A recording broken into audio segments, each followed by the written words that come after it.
Community ট্রান্সমিশনে প্রতিদিন আক্রান্ত বাড়ছে ২.৫ গুণ হারে। মে মাসে পরিস্থিতি খারাপের শঙ্কায় বিশেষজ্ঞরা টেস্ট বাড়ানোর তাগিদ। যুক্তরাষ্ট্রে আরও প্রায় ২৫০০ মানুষের মৃত্যু, বিশ্বজুড়ে আক্রান্ত প্রায় ২১ লাখ। ডব্লিউএইচওর অর্থায়ন বন্ধে ট্রাম্পের ঘোষণার তীব্র সমালোচনা।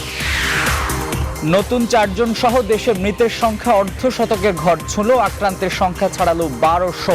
নমুনা সংগ্রহে বুথ চালু। দুর্নীতিবাজদের বিরুদ্ধে কঠোর ব্যবস্থার হুঁশিয়ারি প্রধানমন্ত্রীর, সমালোচনা ছেড়ে ত্রাণ নিয়ে মানুষের পাশে দাঁড়ানোর আহ্বান। ভেঙে পড়ছে সরবরাহ ব্যবস্থা, কৃষি পণ্যের দাম পাচ্ছেন না কৃষক, বাজারে দাম বাড়ছে নিত্যপণ্যের, সরবরাহ নিশ্চিত করা বড় চ্যালেঞ্জ বলছেন বিশ্লেষকরা।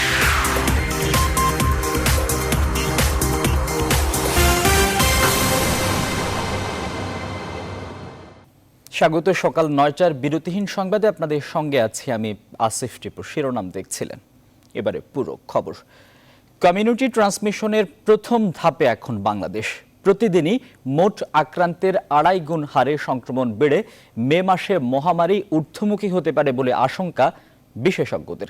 তাদের পরামর্শ, এমন ভয়াবহতা ঠেকাতে শিগগিরই ইউনিয়ন পর্যায়ে বাড়াতে হবে নমুনা সংগ্রহ, টেস্ট, কঠোরভাবে মানতে হবে সামাজিক দূরত্ব এবং কোয়ারেন্টাইনের নিয়ম। বিস্তারিত তুলে ধরছেন ফখরুল ইসলাম। চীন, ইতালি, স্পেন, ইরান আর যুক্তরাষ্ট্র পর্যায়ক্রমে ৩ মাসে করোনা মহামারীর সব ভয়াবহ রূপই দেখেছে দেশগুলো। অতিক্রম করছে সংক্রমণের শেষ ধাপ বাংলাদেশ। সংক্রমণ ছড়িয়ে এরই মধ্যে কমিউনিটি ট্রান্সমিশনে অর্থাৎ জনগোষ্ঠী সংক্রমণের প্রথম পর্যায়ে।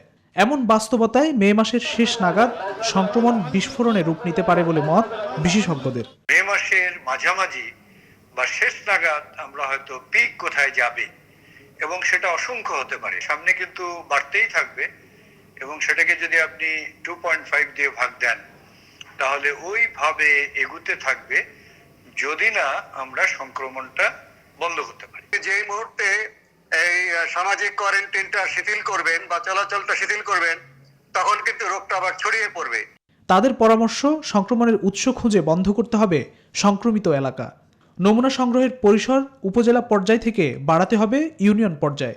যে যিনি আক্রান্ত হয়েছেন তার সংস্পর্শে কে কে এসেছেন, উনি কোথায় কোথায় গিয়েছেন, ওনার মাধ্যমে কোন কোন জিনিসগুলো এই দূষণযুক্ত হয়েছে ভাইরাস দ্বারা, নমুনা সংগ্রহ করে পরীক্ষা করা যায় এবং যারা পজিটিভ হবে তাদেরকে যদি সঠিকভাবে কোয়ারেন্টাইন করা যায়, আমরা যদি এটা সবগুলো জায়গায় নিশ্চিত করতে পারি তাহলে আমাদের যে ঊর্ধ্বগতিটা, এটা যে পিক, সেটা আমরা আমাদের নিয়ন্ত্রণ করা যায়।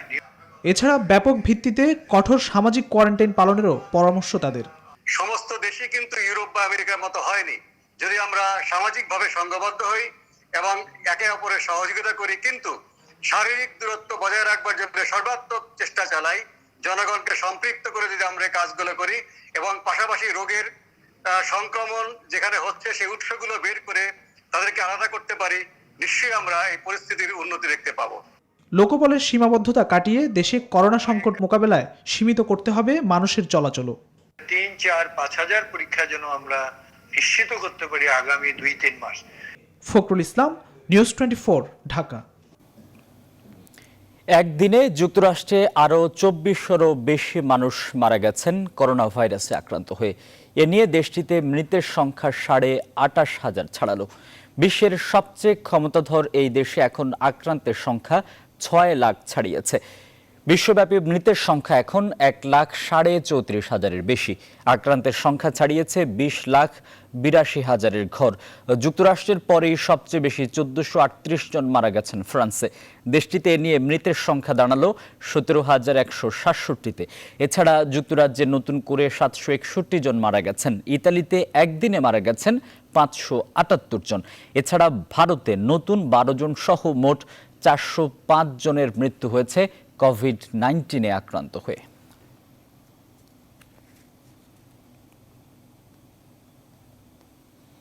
এক চিকিৎসক সহ আরও ৪ জনের মৃত্যুর মধ্য দিয়ে বাংলাদেশে করোনা ভাইরাসে মৃতের সংখ্যা দাঁড়িয়েছে ৫০ জনে।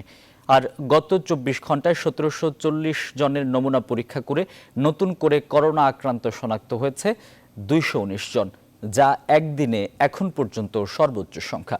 দেশে করোনায় মোট শনাক্ত হলেন ১,২৩১ জন। বুধবার স্বাস্থ্য অধিদপ্তরের নিয়মিত স্বাস্থ্য বুলেটিনে যোগ দিয়ে স্বাস্থ্যমন্ত্রী জাহিদ মালেক এসব তথ্য জানান। বিস্তারিত হাসান পারভেজের রিপোর্টে। দেশে করোনা আক্রান্ত শনাক্তের সংখ্যা প্রতিদিনই লাফিয়ে লাফিয়ে বেড়ে যাচ্ছে। গত ২৪ ঘন্টায় সর্বোচ্চ ২১৯ জন করোনা ভাইরাসে সংক্রমিত রোগী শনাক্ত হয়েছেন। একদিনে এটাই এখন পর্যন্ত সর্বোচ্চ শনাক্ত। ঢাকা, নারায়ণগঞ্জ, গাজীপুর ও ময়মনসিংহে গত ২৪ ঘন্টায় ১,৭৪০টি নমুনা পরীক্ষা করা হয়েছে। একদিনে সুস্থ হয়েছেন ৭ জন এবং এখন পর্যন্ত মোট সুস্থ হয়েছেন ৪৯ জন। গত ২৪ ঘন্টায় মারা যাওয়া ৪ জনের মধ্যে ৩ জন পুরুষ এবং ১ জন মহিলা। করোনায় মৃত্যুবরণ করেছে ৪ জন, মোট মৃত্যুবরণ করেছে ৫০ জন। আরোগ্য লাভ করেছে ৭ জন, মোট আরোগ্য লাভ করেছে ৪৯ জন। আপনারা বাড়িতে থাকবেন, যত বেশি বাইরে ঘোরাফেরা করবেন বিনা কাজে, তাহলে পরে এই সংক্রমণ আরো বেড়ে যাবে। বাংলাদেশে যত করোনা হাসপাতাল আছে সেখানে বিনামূল্যে চিকিৎসা দেওয়া হচ্ছে বলে জানান স্বাস্থ্য অধিদপ্তরের মহাপরিচালক। নমুনা সংগ্রহ এবং পরীক্ষার সংখ্যা বৃদ্ধি করছি। এর মাধ্যমে সারা বাংলাদেশের পরিস্থিতি আমরা বুঝতে পারবো। কোথাও হয়তো কমবে, কোথাও হয়তো আমরা একটাও রোগী পাবো না, কোথাও হয়তো বৃদ্ধি পাবে। এই সংখ্যাটা জানার পরে আমরা বিভিন্ন অঞ্চলে কোথায় কি ধরনের ব্যবস্থা নিতে হবে সেই ব্যবস্থাটা আমরা গ্রহণ করব। দেশে করোনা ভাইরাসে সংক্রমিত প্রথম রোগী শনাক্ত হয় গত ৮ মার্চ। ১৮ মার্চ করোনা ভাইরাসে আক্রান্ত হয়ে প্রথম একজনের মৃত্যু হয়। হাসান পারভেজ, নিউজ 24, ঢাকা। এবারে স্যাভলন অ্যান্টিসেপটিক সোপের সৌজন্যে করোনা ভাইরাস পরিস্থিতি।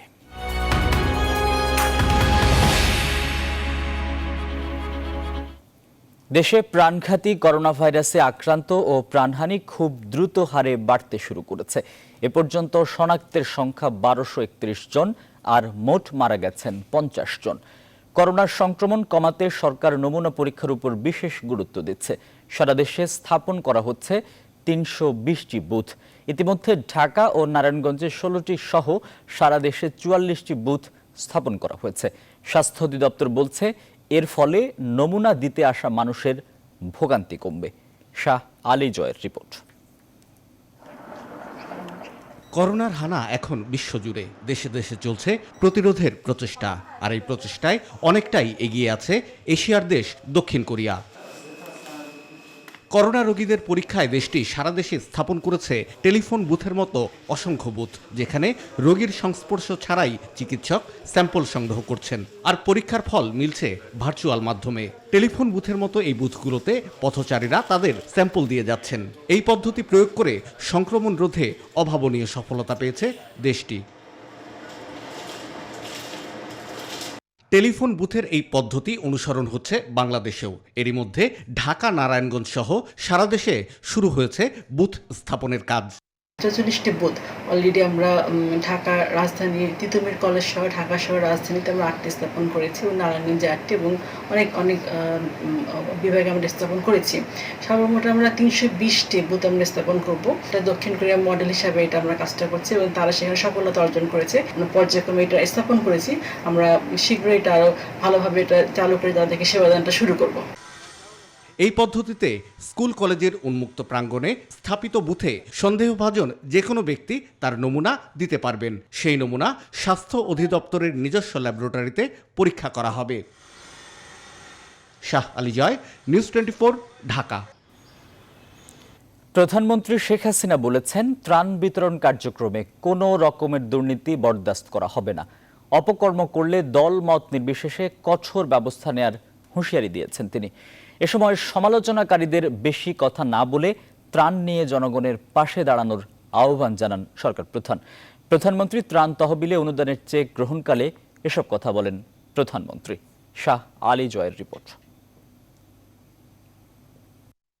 মোকাবেলায় প্রধানমন্ত্রীর ত্রাণ তহবিলে অর্থের চেক প্রদান করেন ৩৫ ব্যক্তি ও প্রতিষ্ঠান। তেজগাঁ কার্যালয়ে চেক গ্রহণ করেন প্রধানমন্ত্রীর মুখ্য সচিব ডক্টর আহমেদ কায়কাউস। আর গণভবন থেকে এই অনুষ্ঠানে ভিডিও কনফারেন্সে যুক্ত হন প্রধানমন্ত্রী শেখ হাসিনা।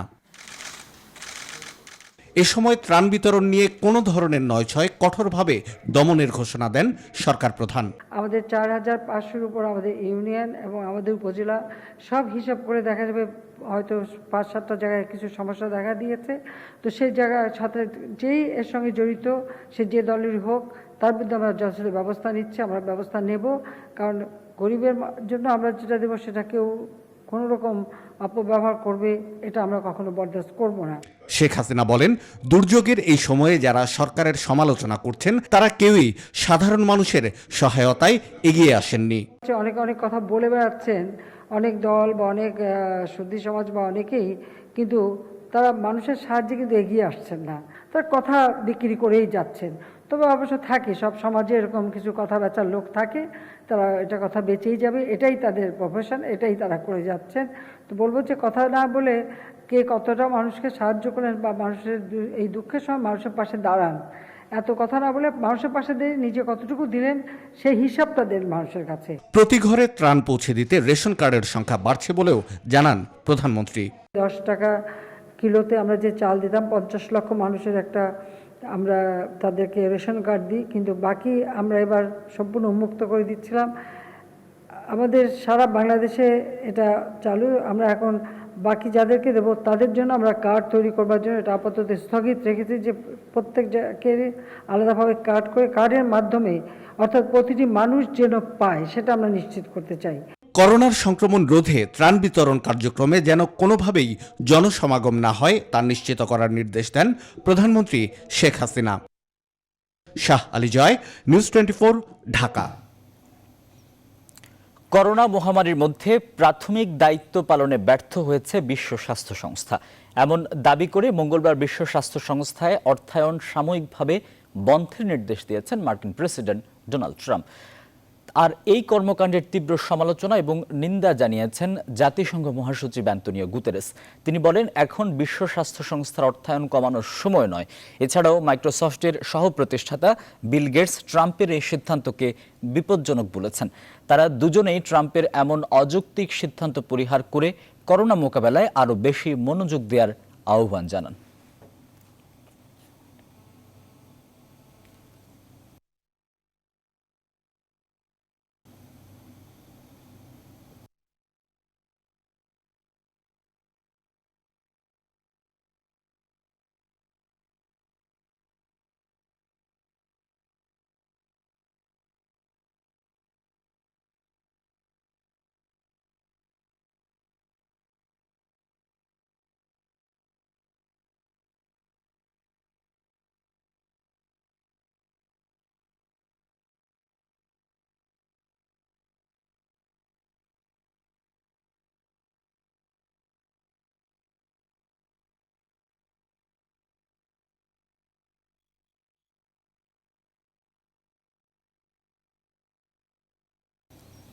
এবার হেক্সাল হ্যান্ড স্যানিটাইজারের সৌজন্যে করোনা ভাইরাস পরিস্থিতির আরও খবর।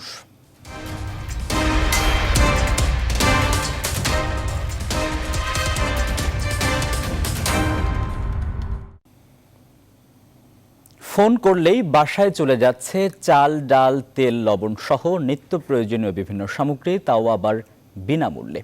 করোনা পরিস্থিতিতে হটলাইনের মাধ্যমে মাসব্যাপী নগরবাসীকে খাদ্যদ্রব্য সরবরাহ করছে ঢাকা দক্ষিণ সিটি কর্পোরেশন। পরিস্থিতি যদি খারাপ হয় সেক্ষেত্রে খাদ্য সামগ্রী বিতরণের সময়সীমা আরও বাড়বে বলে জানান দক্ষিণ সিটি মেয়র সাইদ খোকন। তৌফিক মাহমুদ মুন্নার রিপোর্ট।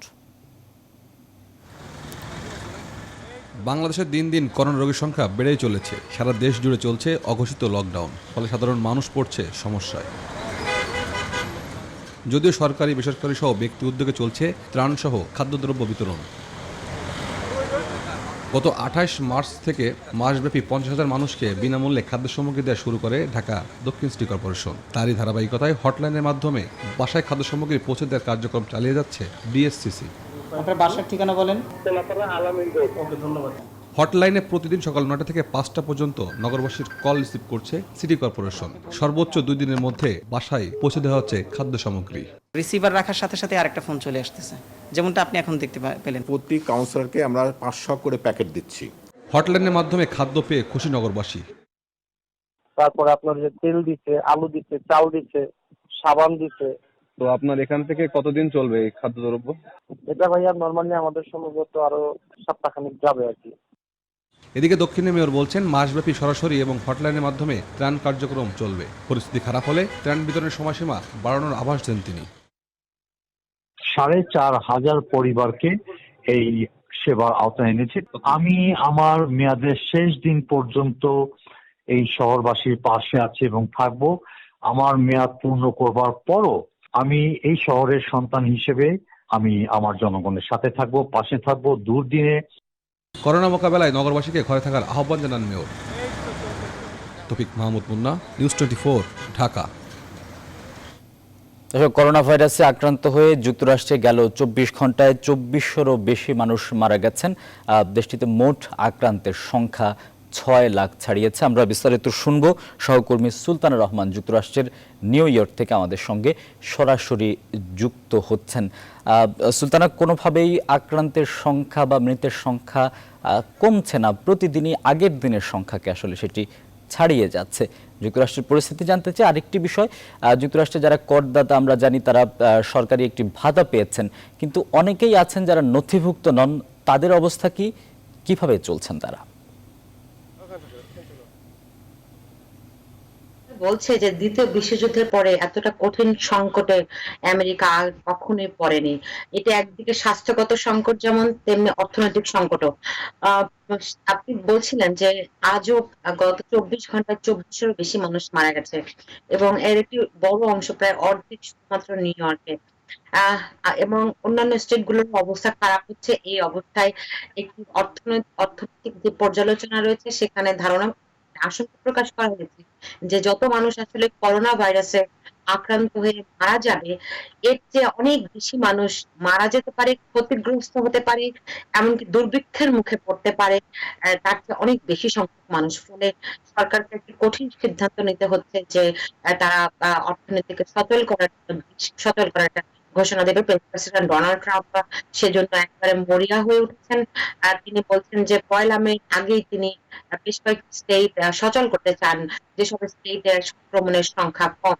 এছাড়া নিউ ইয়র্কেও জানেন যে সারা বিশ্বের অর্থনীতির একটি কেন্দ্র নিউ ইয়র্ক, সেখানেও অবস্থা গত 1 মাসের বেশি সময় ধরে সবকিছু স্থবির এবং যে পরিমাণ মানুষ মারা যাচ্ছে, যে পরিমাণ মানুষ আক্রান্ত হচ্ছে প্রতিদিন, এটা একটা ভয়াবহ হয়ে দাঁড়াচ্ছে।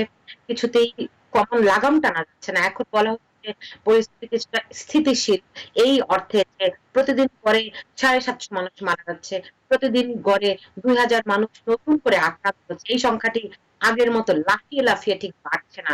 ফলে ধারণা করা হচ্ছে শিগগিরই হয়তো কমতির দিকে যাবে।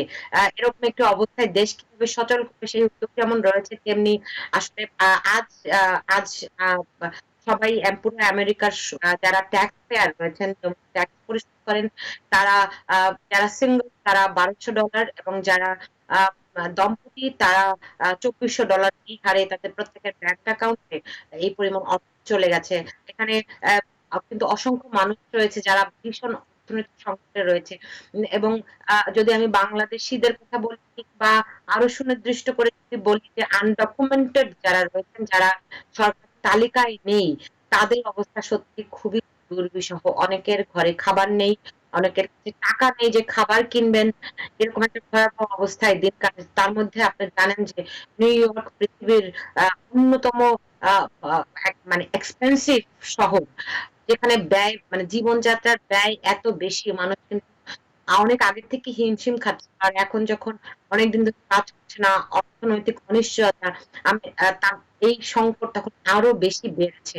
অনেকেই বাড়ি ভাড়া পরিশোধ করতে পারছে না। আমি আজই শুনেছি একটা বাংলাদেশি পরিবারের তারা নিউ ইয়র্ক ছেড়ে অন্য স্টেটে, যেখানে কম ভাড়ায় বাসা পাওয়া যায়, সেখানে তারা চলে গেছে। এরকম দুর্যোগের মুহূর্তেও অনেক রকম চ্যারিটি খোলা হয়েছে, যাতে করে যারা আনডকুমেন্টেড রয়েছেন তাদেরকে আর্থিক সহায়তা দেওয়ার জন্য কিংবা তাদেরকে খাবার দাবার দেওয়ার জন্য। কিন্তু মানুষ সেখানেও যেতে আসলে ভয় পাচ্ছে। যারা আনডকুমেন্টেড তাদের অবস্থা সত্যি খুবই দুঃখজনক। কারো কারো কথা শুনলে চোখে পানি চলে আসবে, এত ভয়াবহ একটা অবস্থা আমাদের দিন কাটাচ্ছে। তার মধ্যে নিউ ইয়র্কের বাংলাদেশি কমিউনিটি কিন্তু অধিকাংশই দারিদ্র সীমার নিচে বসবাস করে, এবং যখন অনেকে ক্যাশে কাজ করে, যখন সবকিছু বন্ধ, তাদের সে আর্থিক সংস্থান নেই। অনেকে বেসমেন্টে বসবাস করে এবং 1 মাসেরও বেশি সময় এই সমস্ত বেসমেন্টে, যেখানে আলো নাই, বাতাস নাই, একটা অবস্থা আপনি বুঝতেই পারছেন বিষয়টা কতখানি ডিপ্রেসিং। মানুষের বিষণ্ণতা সহ মানসিক স্বাস্থ্যের ভীষণ অবনতির মধ্যে পড়েছে। তার চেয়েও বড় ব্যাপার যে খেয়ে পড়ে বেঁচে থাকার একটা বিরাট অনিশ্চয়তার মধ্যে পড়েছে তারা। সুলতানা রহমান, আপনাকে অসংখ্য ধন্যবাদ আমাদের সঙ্গে যুক্ত হওয়ার জন্য। সহকর্মী সুলতানা রহমান যুক্তরাষ্ট্রের নিউ ইয়র্ক থেকে আমাদের সঙ্গে সরাসরি যুক্ত ছিলেন। তার কাছ থেকে শুনছিলাম সে দেশের করোনা পরিস্থিতি। মঈনুদ্দিন বাংলাদেশে করোনা যুদ্ধে মৃত্যুবরণকারী প্রথম চিকিৎসক। তিনি সিলেট ওসমানী মেডিকেল কলেজ হাসপাতালের মেডিসিন বিভাগের সহকারী অধ্যাপক। বুধবার সকালে করোনা চিকিৎসাধীন অবস্থায় ঢাকার কুর্মিটোলা জেনারেল হাসপাতালে তিনি মৃত্যুবরণ করেন। রাতে প্রয়াত ডাক্তার মঈনকে তার গ্রামের বাড়িতে মা বাবার কবরের পাশে সমাহিত করা হয়। তার মৃত্যুতে সমবেদনা জানিয়েছেন প্রধানমন্ত্রী শেখ হাসিনা। বিস্তারিত আশিকুর রহমান শ্রাবণের রিপোর্টে।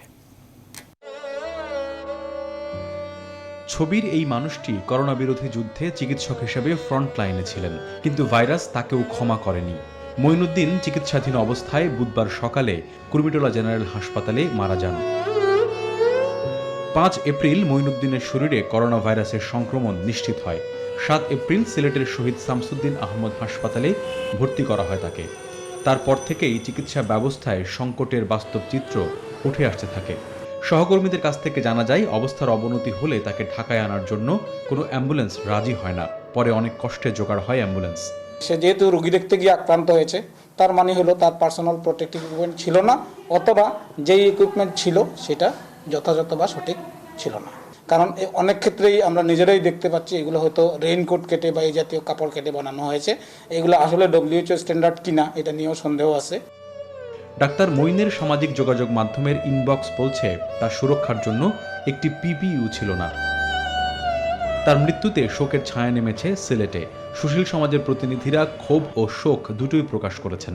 সিলেটবাসী খুবই মর্মাহত যে ডক্টর মঈনের মতো একজন যোদ্ধা, আমি বলবো সমর যোদ্ধা, উনি আজকে মারা গেছেন।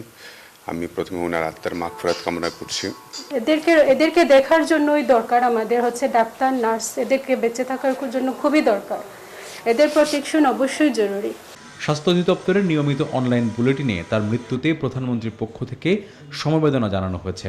এবং তিনি একই সাথে আশ্বস্ত করেন যে মরহুমের পরিবারের সকল দায় দায়িত্ব সরকার নেবে, এবং ইতিমধ্যে মাননীয় প্রধানমন্ত্রী সরকারের পক্ষ থেকে যে বীমা এবং অন্যান্য সুবিধা ঘোষণা করেছেন, মরহুমের পরিবার যেন তাড়াতাড়ি সেটা লাভ করেন, মাননীয় প্রধানমন্ত্রী সেই বিষয়ে আশ্বাস দিয়েছেন। আর সামাজিক যোগাযোগ মাধ্যমে চিকিৎসকরা নানামুখী মন্তব্য করেছেন, প্রশ্ন তুলেছেন পিপিই আর মাস্কের মান নিয়েও। শোক ও দুঃখের বাইরে কিছু বাস্তবতা আছে। ছবির মতো সাজানো সংসার থেকে একটি মানুষ নেই। পেছনে পড়ে আছে তাঁর 2 সন্তান আর সহধর্মিণী। আশিকুর রহমান শ্রাবণ, নিউজ 24, ঢাকা। এদিকে করোনা ভাইরাসে আক্রান্ত রোগীর সংস্পর্শে গিয়ে সংক্রমিত প্রথম চিকিৎসক ডাক্তার ফয়সাল জাহাঙ্গীর পলাশ সুস্থ হয়ে উঠেছেন। সুস্থ হয়ে আবারও পুরো দমে করোনা আক্রান্তদের সেবায় নিয়োজিত হতে চান পলাশ। বাড়ি ফিরলেও 14 দিন হোম কোয়ারেন্টাইনে থাকবেন তিনি। ঢাকা শহরের প্রথম লকডাউন হওয়া এলাকা মিরপুরের টোলারবাগ থেকে আগত এক রোগীর সংস্পর্শে এসে ডেল্টা হাসপাতালের সংক্রমণের শিকার হন পলাশ। কুয়েতমৈত্রী হাসপাতালে চিকিৎসার পর গত 8 ও 10 এপ্রিল 2টি টেস্টই নেগেটিভ আসে তার। যত দ্রুত সম্ভব কোয়ারেন্টাইন শেষ করে আবারও চিকিৎসা সেবায় ফিরে আসতে চান ডাক্তার ফয়সাল জাহাঙ্গীর পলাশ।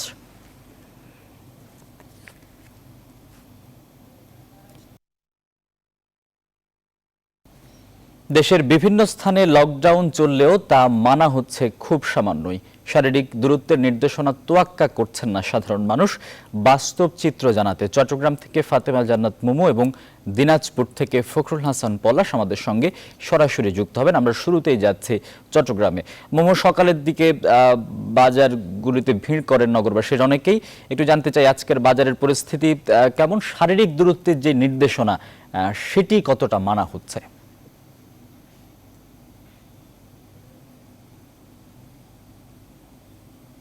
ধন্যবাদ আসিফ। আমি আছি এখন চট্টগ্রামের মহড়া এলাকায়। সকাল থেকে আমরা কিন্তু লক্ষ্য করেছি এখানের মানুষের আনাগোনা অনেক বেশি। অনেকের মুখে মাস্ক নাই, অনেকের মুখে গ্লাভস নাই। এই অবস্থায় তারা কিন্তু বাজারে ঘোরাফেরা করছেন। ব্যবসায়ীদেরও কিন্তু একই অবস্থা, তাদেরও কিন্তু অনেকের মুখে মাস্ক দেখতে পাচ্ছি না আমরা। হাতের অবস্থাও সেম। তাদের মধ্যে যে করোনা সচেতনতা সেটা সৃষ্টি হয়েছে বলে আমাদের মনে হচ্ছে না। আপনি দেখতে পাচ্ছেন এই বাজার এলাকাতে সকাল থেকে মানুষের আনাগোনা অনেক বেশি। তারা নিজেদের মতো করে বাজার পরিচালনা করছেন, তবে করোনা সচেতনতার জন্য তারা কোনো পদক্ষেপ নেয়নি। এরই মধ্যে কিন্তু চট্টগ্রামে 32 জন করোনা আক্রান্ত হয়েছে এবং আইসোলেশনে আছেন 13 জন। হোম কোয়ারেন্টাইনে অনেকেই রয়েছে। তো চট্টগ্রামে কিন্তু সমানে করোনা সংক্রমণ ছড়িয়ে পড়ছে, কিন্তু মানুষের মধ্যে সেই সচেতনতার লেশমাত্র আমরা দেখতে পাচ্ছি না। যদিও প্রশাসন বিভিন্ন স্থানে তাদের অভিযান চালাচ্ছেন সচেতনতা সৃষ্টি করার জন্য, এলাকায় এলাকায় মাইকিংও করছেন, তবে মানুষকে বোঝাতে তারা এখনো পর্যন্ত ব্যর্থই মনে হচ্ছে। আমরা বিভিন্ন জায়গায় ঘুরে দেখলাম, অন্যান্য বাজারগুলোতে কিন্তু সেম অবস্থা। এখানকার যে বাজারটি দেখতে পাচ্ছেন এটা হচ্ছে চট্টগ্রামের একটি অনেক বিশাল বড় একটি বাজার। এখান থেকে পাইকারি বাজারগুলো কিন্তু শহরে বিভিন্ন স্থানে যাওয়া হয়, সেজন্য এখানে মানুষের সমাগমও একটু বেশি। এই বাজারগুলোতে যদি প্রশাসনের তৎপরতা যদি বৃদ্ধি করা হয়, হয়তো মানুষের মধ্যে কিছুটা সচেতনতা আসতে পারে। করোনা পরিস্থিতি মোকাবেলায় প্রশাসন যুদ্ধ করে গেল, মানুষের মধ্যে সৃষ্টি করা যাচ্ছে না সেই সচেতনতা। তো চট্টগ্রাম থেকে এই ছিল আমার কাছে সর্বশেষ তথ্য। ফিরে যাচ্ছি স্টুডিওতে। আসিফ। মোমো, আপনাকে অসংখ্য ধন্যবাদ যুক্ত হবার জন্য। সহকর্মী ফাতেমা জান্নাত মোমো আমাদের সঙ্গে সরাসরি যুক্ত ছিলেন চট্টগ্রাম থেকে। এবারে যাব দিনাজপুরের সহকর্মী ফখরুল হাসান পলাশ সরাসরি যুক্ত হবেন। পলাশ, লকডাউনের তালিকায় যুক্ত হলো দিনাজপুর, কি পরিস্থিতি দেখছেন সেখানকার?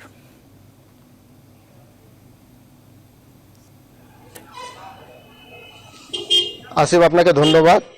আসলে লকডাউনের যে চিত্র যদি আমরা দিনাজপুরে তুলে ধরি, গতকালকে রাত 10টার থেকে কিন্তু শুরু হয়ে গেছে দিনাজপুরে লকডাউন। জেলা প্রশাসন ঘোষণার পর থেকে কিন্তু লকডাউন 10টা থেকেই শুরু হয়ে গেছে, কিন্তু সকালবেলার চিত্র কিন্তু ভিন্ন। আমি যদি একটু সরে আপনাকে দেখাতে চাই যে আসলে মানুষ কিন্তু রাস্তায় অবাধেই ঘোরাফেরা করছে এবং লকডাউনের যে ব্যাপারটি, আসলে সেই ব্যাপারটি রাস্তায় লক্ষ্য করা যাচ্ছে না। সাধারণ মানুষ অবাধেই ঘোরাফেরা করছে, নিত্য প্রয়োজনীয় বাজারে যারা প্রয়োজনে বের হয়েছে তারাও ঘোরাফেরা করছে এবং অযথাও কিন্তু বিভিন্ন মানুষকে ঘোরাফেরা করতে দেখা গেছে। তবে গতকালকে দিনাজপুরে করোনা আক্রান্ত রোগীর সংখ্যা ছিল 1 জন। গতকালকে ছিল 1 জন এবং পয়লা বৈশাখে কিন্তু আমরা দিনাজপুরে আপনাকে জানাই যে পয়লা বৈশাখে কিন্তু দিনাজপুরে 7 জন রোগী প্রথম দিনে কিন্তু 7 জন রোগী দিনাজপুরে শনাক্ত হয়েছে। তো এই যে এত রোগী যে শনাক্ত হলো, তারপরেও কিন্তু মানুষের মধ্যে ন্যূনতম কোনো রকম প্রভাব কিন্তু পড়েনি। রাস্তায় কিন্তু অবাধেই মানুষ ঘোরাফেরা করছে, বিভিন্ন বাজার অলিগলিতে, এমনকি আমরা কিন্তু কিছু জায়গায় কিন্তু চায়ের দোকানও খোলা দেখতে পেয়েছি। তো আমি দেখতে পাচ্ছেন সাধারণ মানুষ কিন্তু বিভিন্ন জায়গায় জটলা করছে। তো আমি একজনের সাথে যদি কথা বলি যে আপনারা এই যে লকডাউন উপেক্ষা করে কেন বাইরে? আমরা একটু বাজার করার জন্য আসছি, এখন বাজারের প্রয়োজন ছাড়াই চলে যাবো এখন আবার। দিনাজপুরে তো জানেন মোট 8 জন করোনা আক্রান্ত হয়েছে, তো আপনারা বাইরে কেন? তারপরও বাজার ছাড়ে চলে যাবো। লকডাউন হয়েছে এই কথাটা কি জানেন? হ্যাঁ জানি, তারপরও বাইরে ঘোরাফেরা করছে না। এখন এখানে তো সেরকম কড়াকড়ি নাই প্রশাসনের। যখন টিপু আসিফ, আপনি শুনতে পাচ্ছেন আসিফ টিপু যে এই প্রশাসনের পক্ষ থেকে কিন্তু সেরকম কড়াকড়ি নাই, সাধারণ মানুষরা বলছেন। তো দিনাজপুর সহ সারা দেশের চিত্রই কিন্তু একই রকম। আপনারা আমরা টিভিতে যতটুকু দেখতেছিলাম। তো দিনাজপুর থেকে আমার কাছে ছিল এই সর্বশেষ। পলাশ, আপনাকে ধন্যবাদ যোগ দেওয়ার জন্য। ফখরুল হাসান পলাশ যুক্ত ছিলেন দিনাজপুর থেকে। আমরা রংপুরে যেতে চাই। করোনা ভাইরাসের রোগী পাওয়ায় গত রাত থেকে লকডাউন ঘোষণা করা হয়েছে উত্তরের জেলা রংপুরকে। সর্বশেষ পরিস্থিতি জানাবেন, যুক্ত হচ্ছেন সহকর্মী রেজাউল করিম মানিক। মানিক, লকডাউনের মতো স্পর্শকাতর অনেক এলাকাতেই লোকজন শারীরিক দূরত্ব মানছেন না, সেই চিত্র আমরা দেখছিলাম। আপনার কাছে কি খবর আছে রংপুর থেকে?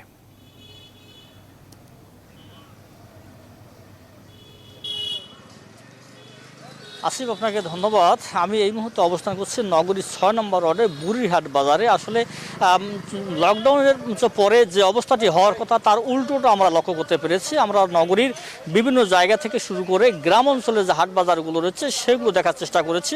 এখন এই বুড়িরহাটের বাজারের চিত্র আমরা ক্যামেরার মাধ্যমে একটু দেখানোর চেষ্টা করছি। দেখতে পাচ্ছেন লোকজন কিন্তু সামাজিক দূরত্ব মানছে না। এই লকডাউনের যে পরিস্থিতি সেটিও কিন্তু মানা হচ্ছে না কোনোভাবেই। প্রশাসনের চেকিং যে চেকপোস্টও কিন্তু তেমনভাবে জোরালো করা হয়নি। আমরা জেলা ম্যাজিস্ট্রেট এবং রংপুরের জেলা প্রশাসকের সাথে কথা বলেছি। তিনি বলেছেন যে রাত 10টা থেকে লকডাউন কার্যকর হয়েছে, কিন্তু সেটি কিন্তু তেমনভাবে কার্যকর ভাবে প্রশাসনের পদক্ষেপ আমরা দেখতে পাচ্ছি না। আমরা কথা বলতে চাই এই ওয়ার্ডের যিনি কাউন্সিলর রয়েছে মনোরুল ইসলাম লেবু, তার সাথে কথা বলতে চাই। আপনি জানেন রাত থেকে কিন্তু লকডাউন ঘোষণা করা হয়েছে, কিন্তু এখন আপনারা দেখতে পাচ্ছেন যে হাটে বাজারে অসংখ্য লোক কিন্তু বাজারে ঘুরছে। তো এটি আপনারা কি করছেন? এটি আপনারা কি কোনো তদারকি করছেন কিনা? ধন্যবাদ আপনাকে। আমি 6 নং ওয়ার্ড কাউন্সিলর মোহাম্মদ মনোরুল ইসলাম লেবু। সবাইকে জানি আমার সালাম, আসসালামু আলাইকুম ওয়া রাহমাতুল্লাহি ওয়া বারাকাতুহু। আসলে লকডাউন শব্দের অর্থটা তো মানুষ কিভাবে বুঝে জানি না, কিন্তু আমরা যে প্রচারণা করছি, মাইকিং করছি, প্রশাসন থেকে সবসময় মাইকিং করানো হচ্ছে, তারপরেও মানুষকে ঘরে রাখা সম্ভব হচ্ছে না। তার কারণ হলো প্রতিটা মানুষ হলো কর্মজীবী, রিক্সা চালক, ভ্যান চালক এবং দোকানদার, ছোট ব্যবসায়ী, ক্ষুদ্র ব্যবসায়ী, যারা এখন ভূগর্ভ অবস্থায়। এই ভূগর্ভ অবস্থা আমার ওয়ার্ডে প্রায় চাহিদা হলো 15,000। সেখানে আমরা মাননীয় জেলা প্রশাসক কর্তৃক মাননীয় প্রধানমন্ত্রীর বরাদ্দ হিসেবে আমরা 5 মেট্রিক টন, এই ওয়ার্ডে 5 মেট্রিক টন চাউল পেয়েছি, যেটা আমরা 500 জনকে বরাদ্দ করতে পেরেছি। এবং ওএমএস এর মাধ্যমে আমরা 425 জনকে বরাদ্দ করতে পেরেছি। এবং আমার ব্যক্তিগত খাত থেকে আমি প্রায় 500 লোককে বরাদ্দ করেছি, যেটা আসলে চাহিদার তুলনায় অনেক অনেক অনেক কম। এখনও আমরা প্রায় 14,000 লোক আমার খাদ্য সংকটে ভুগছে এবং তাদের আহাজারি এবং তাদের আর্তনাতে আমি নিজেও আসলে খুব চিন্তিত যে আসলে লোকগুলোকে নিয়ে কি করা যেতে পারে। মাননীয় প্রধানমন্ত্রীর দৃষ্টি আকর্ষণ করে বলছি যে জরুরি ভিত্তিতে আমরা, যেহেতু রংপুরে এখন লকডাউন, পুরোপুরি কাজকাম হয়তো এখনও শুরু হয় নাই, প্রশাসনিক কাজকাম মানে আমরা এখনও দেখতে পাচ্ছি না। হয়তো আর কিছুক্ষণের মধ্যে বুঝতে পারবো যে প্রশাসনিক কার্যক্রম শক্ত হয়ে যাবে। তো আপনাকে আসলে আমরা কথা বলছিলাম 6 নম্বর ওয়ার্ডের কাউন্সিলর লেবুর সাথে। আসলে আসিফ, একটি বিষয় বলে রাখি, দোকানপাট কিন্তু খোলা রয়েছে এবং লোকজন কিন্তু অবাধে বিচরণ করছে। তো লকডাউনের পরিস্থিতি রংপুর থেকে এই ছিল। আমার কাছে ফিরে যাচ্ছে আমার সহকর্মী সাভারে অবস্থান করছে নাজমুল হাসান, তার কাছে সাভারের চিত্র জানবো। নাজমুল।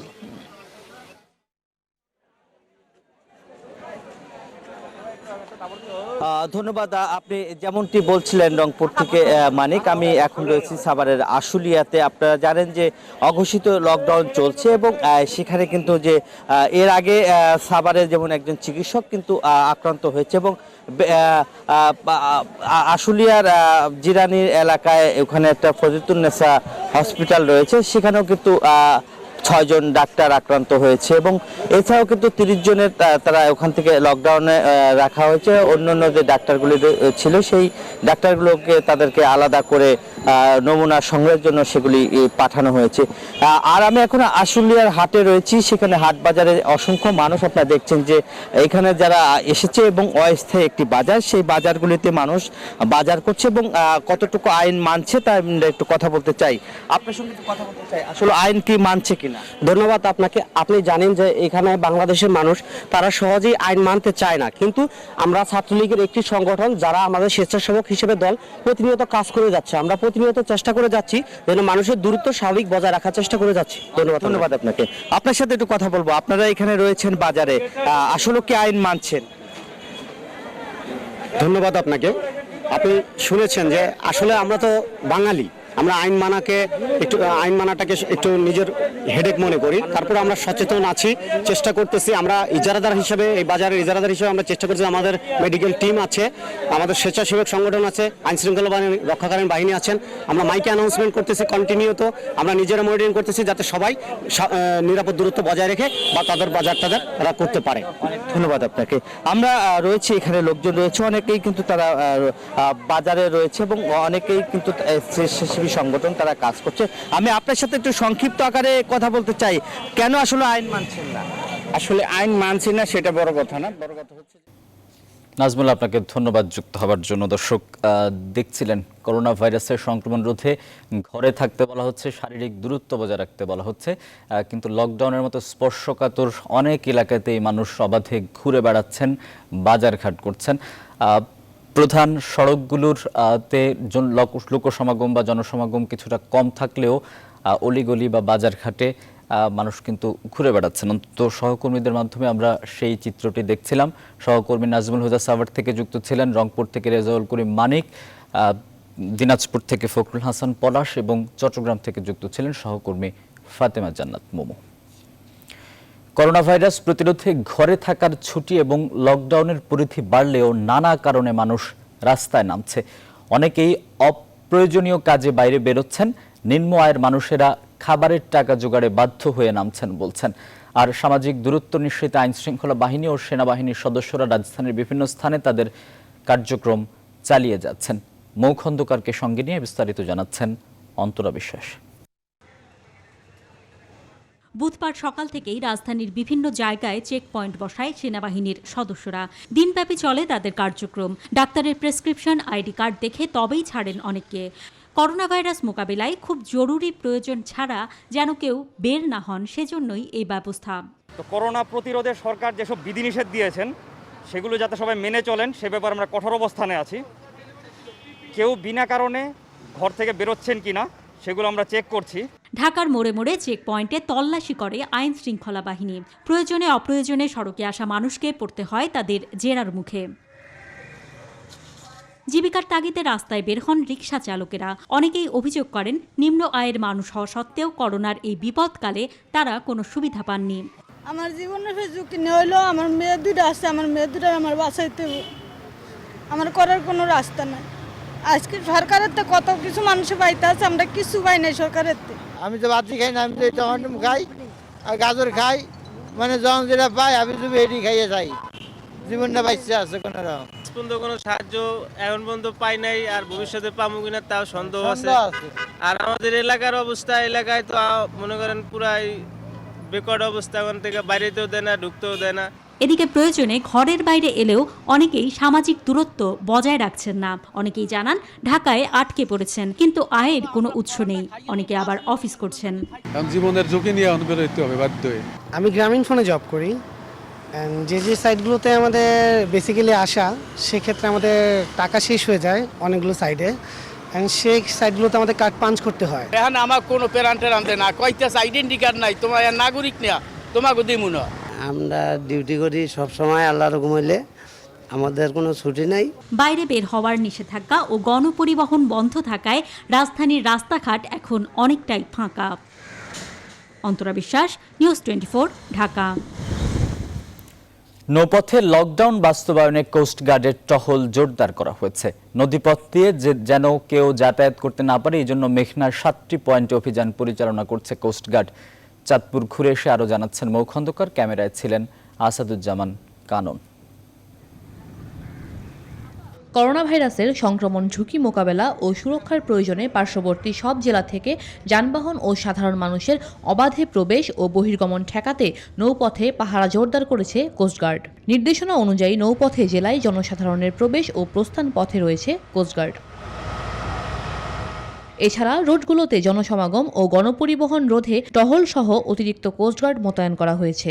নদীর তীরবর্তী এলাকার সামাজিক দূরত্ব বজায় রাখার জন্যও কাজ করছে এদের সদস্যরা। এদিকে কোস্টগার্ডের মিডিয়া কর্মকর্তা নিউজ 24-কে বলেন, মেঘনার 7টি পয়েন্টে অভিযান পরিচালনা করছে তারা।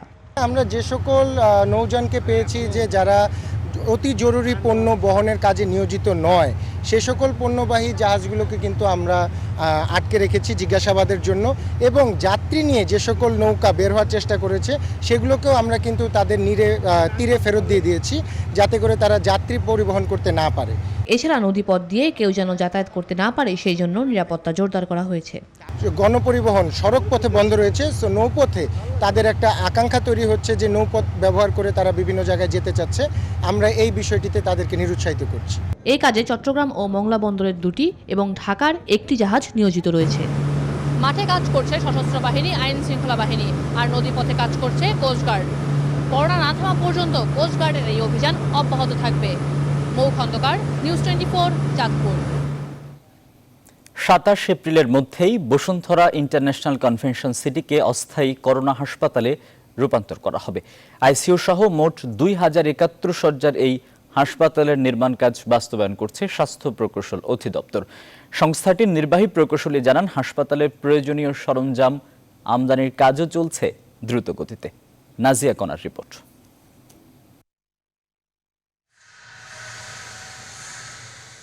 বসুন্ধরা ইন্টারন্যাশনাল কনভেনশন সিটিকে অস্থায়ী করোনা হাসপাতালে রূপান্তর করতেই আইসিসিবির এক্সপো জোনে রাত দিন বিরামহীন কাজ চলছে। ধাতব ফ্রেমে তৈরি হচ্ছে আইসোলেশন কক্ষ, যেখানে থাকবে রোগীর শয্যা ও চিকিৎসা সরঞ্জাম। চলতি মাসের শেষ সপ্তাহে চিকিৎসা শুরুর পরিকল্পনাও আছে সংশ্লিষ্টদের। করোনা রোগীদের জন্য দেশের সবচেয়ে বড় এই অস্থায়ী হাসপাতালের নির্মাণ কাজ বাস্তবায়ন করছে স্বাস্থ্য প্রকৌশল অধিদপ্তর।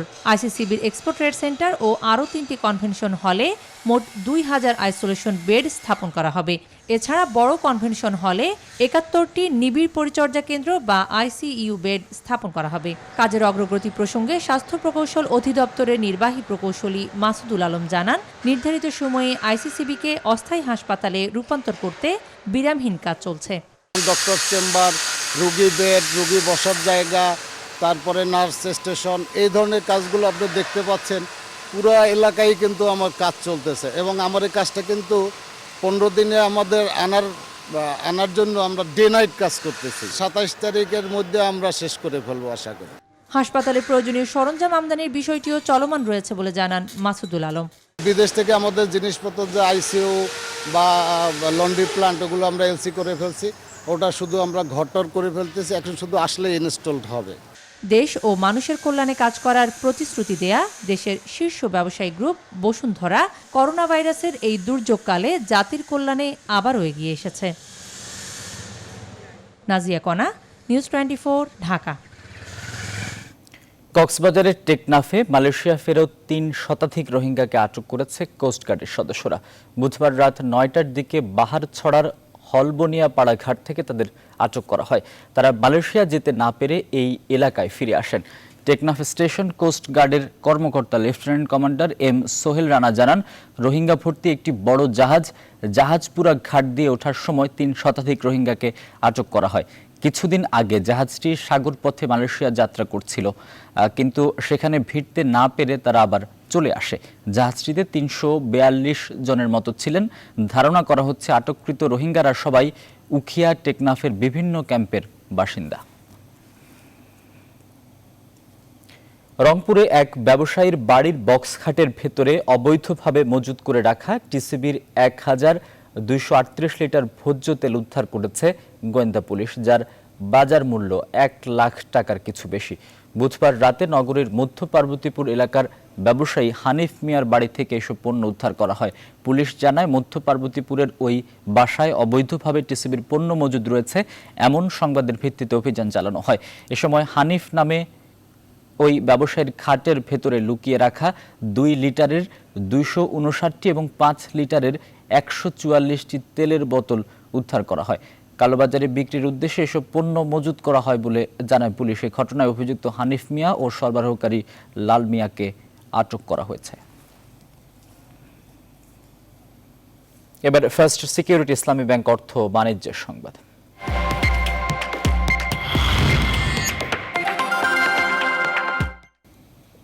ভঙ্গুর হয়ে পড়ছে নিত্যপণ্যের সরবরাহ ব্যবস্থা। একদিকে উৎপাদিত পণ্যের দাম পাচ্ছেন না চাষিরা, অন্যদিকে রাজধানীর নিত্যপণ্যের বাজারে গিয়ে হিমশিম খেতে হচ্ছে সাধারণ মানুষকে। বিশ্লেষকরা বলছেন, এই মুহূর্তের সবচেয়ে বড় চ্যালেঞ্জ খাদ্য নিরাপত্তা এবং খাদ্যের সরবরাহ নিশ্চিত করা, নয়তো রমজানে আরও বিপর্যস্ত হতে পারে জনজীবন। বিস্তারিত জানাচ্ছেন বাবু কামরুজ্জামান। করোনার উদ্বেগ ও আতঙ্ক মাথায় নিয়েও মৌসুমের বোরো চাষের পরিচর্যায় ব্যস্ত মেহেরপুরের চাষিরা। এ সময় নানা রকম সবজি মাঠে থাকলেও তা বাজারে পৌঁছাতে শ্রমিক ও পরিবহন সংকটে বাধার মুখে পড়তে হচ্ছে চাষিদের। আবার বাজারে আনলেও তা বিক্রি করে মিলছে না খরচের টাকাও। আমাদের লেবারের সংকট এবং করোনা ভাইরাস নিয়ে সকলে ভয় করছে, ঘরের থেকে বেড়াতে চাচ্ছি না। লাভ তো হবে না, বরঞ্চ বাগান ধরে পুরোটাই বাগান ধরে কোনো রকম চালান বাঁচাচ্ছি। মাল আইনের সব আরো ফেলাই দিতে হচ্ছে, কোনো পাইকারি বিক্রি হচ্ছে না। দেশের প্রান্তিক চাষিদের এমন দুরবস্থা হলেও রাজধানীর বাজারে বিপরীত চিত্র। প্রত্যন্ত এলাকায় যখন অধিকাংশ সবজি কেজি প্রতি 10 থেকে 15 টাকায় বিক্রি করতে হিমশিম খেতে হচ্ছে কৃষকের, তখন ঢাকার বাজারে তা প্রায় দ্বিগুণ।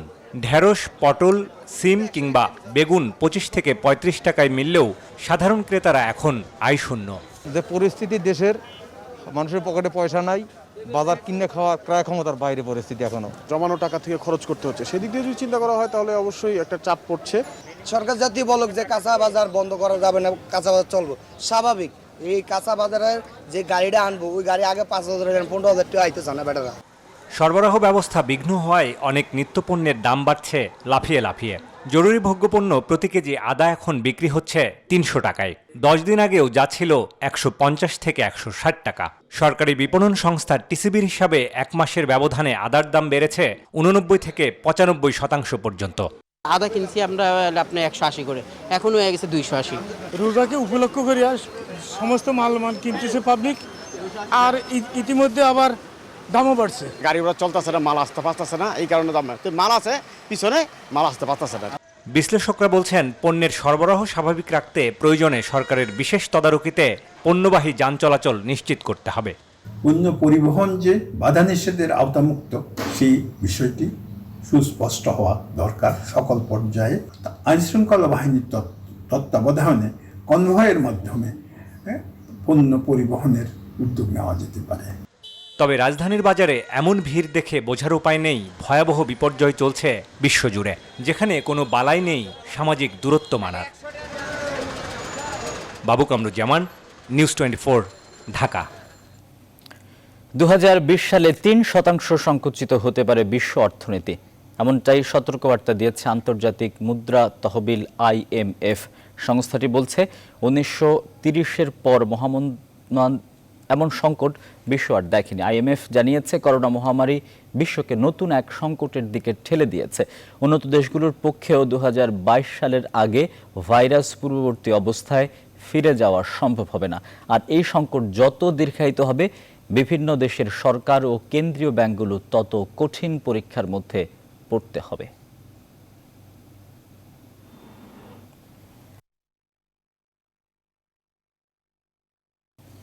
করোনা পরিস্থিতির বর্তমান বাস্তবতা অনির্দিষ্টকালের জন্য প্রিমিয়ার লিগ ক্রিকেট স্থগিত ঘোষণা করেছে ক্রিকেট বোর্ড। CCDM এর সদস্য সচিব আলী হোসেন এই তথ্য নিশ্চিত করেছেন। এর আগে ঢাকা প্রিমিয়ার লিগ ক্রিকেটের 1 রাউন্ডের খেলা মাঠে গড়ানোর পরই বন্ধ হয়ে যায় সব ধরনের ক্রিকেট। এপ্রিলের 15 তারিখ পর্যন্ত বন্ধ রাখার আভাস পাওয়া গেলেও করোনা পরিস্থিতির অবনতি হওয়ায় এবার অনির্দিষ্টকালের জন্য খেলা বন্ধ ঘোষণা করল বিসিবি। আপনারা জানেন, ইতিমধ্যে আমাদের বোর্ড প্রেসিডেন্ট 15 এপ্রিল পর্যন্ত বলেছিলেন যে সকল খেলাধুলা লিগগুলো বন্ধ থাকবে, কিন্তু দেশের পরিস্থিতি এখনও কোনো উন্নতি না হয় আমরা সিদ্ধান্ত গ্রহণ করেছি যে আপাতত লিগগুলো অনির্দিষ্টকালের জন্য বন্ধ থাকবে। আমরা পরবর্তীতে যদি সিচুয়েশন ভালো হয় তাহলে ক্লাবগুলো এবং বোর্ডের সাথে কথা বলে পরবর্তীতে সিদ্ধান্ত গ্রহণ করব। এই ছিল সকাল 9টার বিরতিহীন সংবাদে সঙ্গে থাকায় ধন্যবাদ সবাই।